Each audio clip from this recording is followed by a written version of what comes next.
Parehong nagtugma ang hinala ni Rigor at Hector dito kay Garcia kahit si Rigor sinugod ang lugar nila Pongkay para kumpirmahin ang kanilang suspetsya. Ngunit sa kasuyang palad, walang sinuman ang handang magsalita para ituro itong si Tanggol at higit sa lahat sa pagligtas ni Tanggol sa buhay ng ama ni Pongkay sapagkat katulad ni Pongkay, kanilang pinoprotektahan itong si Tanggol. Subalit kahit ganun pa man ay hindi pa rin kumbinsido itong si Rigor. Hindi pa rin ligtas itong si Pongkay dito kay Rigor.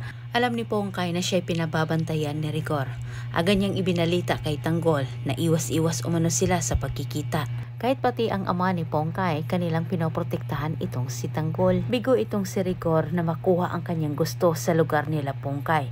Pero sinabi niya, kinakailangan niyang mahanap itong si Tanggol sa lalong madaling panahon at tilang nararamdaman ni Rigor na kung babagsak naman ang mga gerero, kasabay umano siya dito. Kaya't handa umano niyang gagawin ang lahat para maprotektahan ang mga gerero. Dagdag ni Rigor dahil sa kanila umano nakasalalay ang kanyang posisyon. At dahil sa hinala naman ni Rigor dito kay Garcia, tilang mahirapan itong si Garcia na makakuha ng impormasyon na maibibigay niya dito kay Tanggol. Samantala sa kabilang banda, walang tiwala si Ramon dito kay Garcia. Agad niyang pinagsabihan itong si Tanggol. Subalit diretsang sinagot ni Tanggol ang kanyang ama. Iba umano ang kanyang nararamdaman dito kay Garcia.